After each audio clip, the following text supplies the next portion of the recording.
you know, we had Brian Connell and we had some good, decent players, and especially ball. You had all the 5 teams, and 4 St. Anne's was leading. But anyway, he says he kept rambling on. He said you should not be allowed on the ice.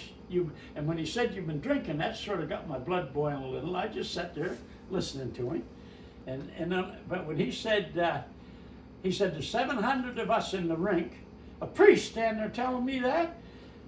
There's 700 of us in the rink and there's 70 of you. One word from me, you won't make it to your cars. And when he said that, the heat come up. I didn't care if the whole damn team was there, because your mind goes berserk. I just stood up and grabbed him right around the damn neck, his old white collar, and I was in pretty good shape then too. Pulled his old head right in like that. I said, "That's an even match, Brother Louis, turn him loose." He stood like this and stared at me. Not another word was said, walked out. We won the game that last period. I don't think there was any scoring, but my God, you know, there's some games stood right out, and luck was all on your side. But Al never saw none of it. He tells a little different story up there, but he was back to it, whatever went on. He was laying on his back with the bench going that way, his feet up. But he's the only one left that was there to witness that. But there's so many fun, certain nights were fun. Yeah. But the night we went down to Yarmouth, that's the one Burton Parker phoned up, and he said, "Raymond, I got a pickup game with Cook's Dairy in Annapolis, or in Yarmouth." And it was about 3 o'clock, and I was out doing, I said, "When are you leaving?" He said, "Oh, half an hour's time." I said, "Yeah, pick me up." When I'm telling the story, Bill, everybody that went is dead. Burton Parker's dead, Eddie Gillis is dead, Ray Gillis is dead, that was in our car. Everybody that went on the parties is gone. And we get down there, and I had nothing to eat. I remember it was a salt herring. Mom had some salt herring. I grabbed the salt herring and was eating it all the way down in the car. And Ray Gillis said, "Let's stop in the liquor store down here in Annapolis." And he got a big 40 ounce of rum and a case of beer. He's gone. And anyway, on the way back, we won the game. You know, we won the game in Yarmouth by 1 goal, I remember. And on the way back, we stopped in and had something to eat. And I remember I came home and I had salt shakers and pitchforks in my pocket. You know, we were loaded then because I had nothing to eat all afternoon. And we got up in right there where the Crook is in Clement Sport. You know where that used to be a store. That's I don't know if it's there now or not. That's pink. Well, Burton had his father's car. He wouldn't allow you to break wind in it or nothing. Oh, he said, "Look, this is my father's car, and he let me have it tonight." Well, anyway, somebody handed me a beer bottle, and I'm in the back seat. I think on this further side. I think I was sitting on that side. I think it was. And somebody said, "Here, Raymond, throw this beer bottle out the window." Well, I looked at Burton, and we were just starting to go. We went across the bridge, started to make that turn, and I saw that much room between his head and there, and I thought the window was down. I said, "I think I can put that." Me looked. I think I can put this beer bottle right between them. I just let her go. And holy shit, it went Carresso. Right up around, smashed it all to hell, all over the damn dash. He just said, "What the hell?" And he jumped. He jumped out. And my God. And I said, "Oh God, I'm sorry. I thought your windows are too clean." I used to have my slop truck all covered. You couldn't see out the window slop pattern. I said, "Your windows are too clean." Well, he grabbed me, opened the door, pulls me out the door, and I said, "Look, any damages, Burton, I'll pay for it." Because we were, you know, you're busy. We're going on the ice. 60 minutes we stayed on. You had nothing in your guts. And then a little liquor later on made you a little foolish. And we stood there on the side of the ditch like this. And he says, "This is my goddamn father's car. I promised I'd take good care of it." I said, "I'm sorry, but it didn't hurt anything, I don't think." He said, "I got to pick up this damn glass all over the front of it."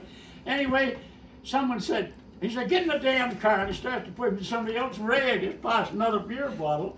And he said, "Raymond, throw this in the ditch." And I just took her like that. And I heaved her over the truck. Crash show right through the service station window. Smashed the window. That was that trip.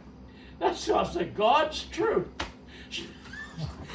But Eddie, Ray, and Burton, Gerald Parker was his brother. He's got senile. He signed it. We were in to see him. He didn't even know me. Live up there, the Middleton, the High Country Tire. When you come out, that's his beautiful farm in there.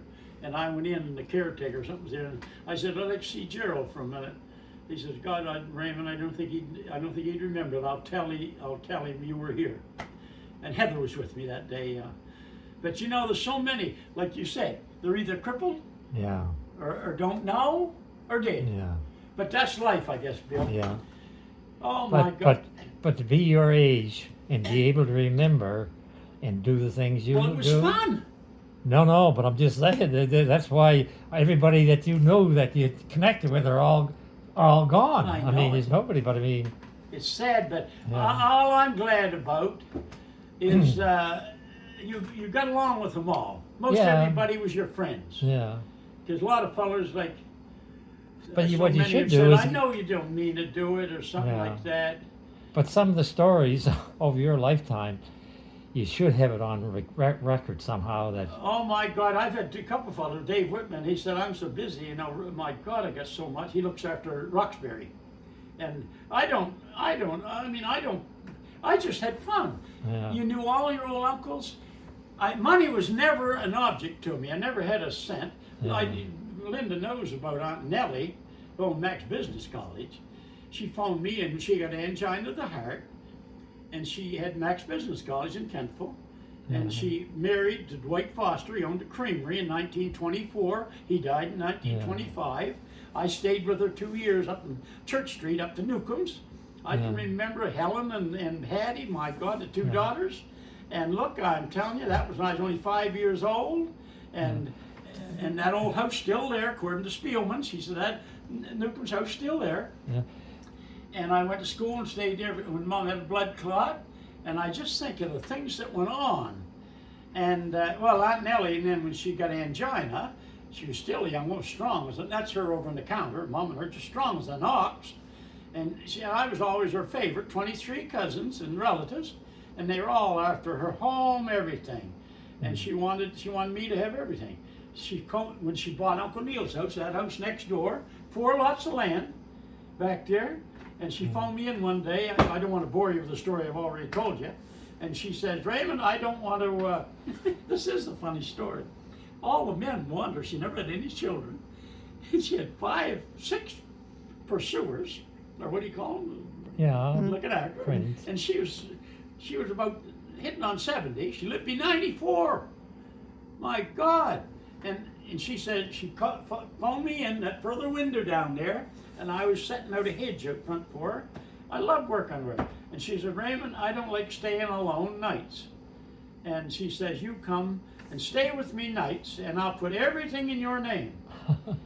She had $138,000 in the bank in 1958, 2 years before I got married. It's God's truth. And she says, "I got there's 12,000 in tell and tell, and there's another 15 in electricity." She always believed in putting money. She was a business lady, taught school from the time she was 18. And Dwight died the first year they were married. That's her life. Never had any children. And anyway, she got saved. Then I'm sitting in that further window. I'm sitting on this side of her. She says, "Mr. Hubley, great big businessman in Kentville, he wants to marry me." I don't want to marry him. He said, "Every time I see his car drive in the yard, my head starts sinking." She was so funny. She says he's so loud. She says, How old were you then? What? How old would you have been? 1958. Okay. Yeah, 1958. I was working for $2 a day, 15, 18 hours a day. But we loved what we were doing over there, horses and things. You never had a pot to pee in all your life. And then you end up with the best farm there was in Annapolis Valley. From Ed Hicks, wanted Norman to have it because Norman worked in the woods and he knew my mom. And there's Marilyn and Nancy and all right there. Oh, my knees. Oh, God, my knees. There's Marilyn and Nancy now. Look, I'm 12 years old there, and there's little Nancy. They're all 80 now. 80. And they've lost 2 husbands each. And here's the picture of them. God, I get there. Once you get up, your knees aren't bad. Where are they? There they are. Look at them, just like the royal family. She lived to be 110. Doris lived to be 110. She married Lawrence Hicks. Then they had Marilyn, Nancy, and Kurt and Edward. Yeah. And they're all still alive. But Marilyn and Nancy have lost 2 husbands apiece. Is that right? She owns a place Nancy owns a place in Kentville by Rachel up there. Mm-hmm. And her house, she got $1 million on her house, or $1 million, I don't even know what to say about something. 15, 20-foot ceilings or something awful. Yeah. But they're great kids, you know, and they come in to see me all the time. They phone me. But it's just like a big family. Yeah. Kurt and Edward. Yeah. But tell me something now. Do you have to take any type of pills of any type? The what? Pills of any type? Do you have to take any? I take a blood thinner. Oh, okay. And a Viagra.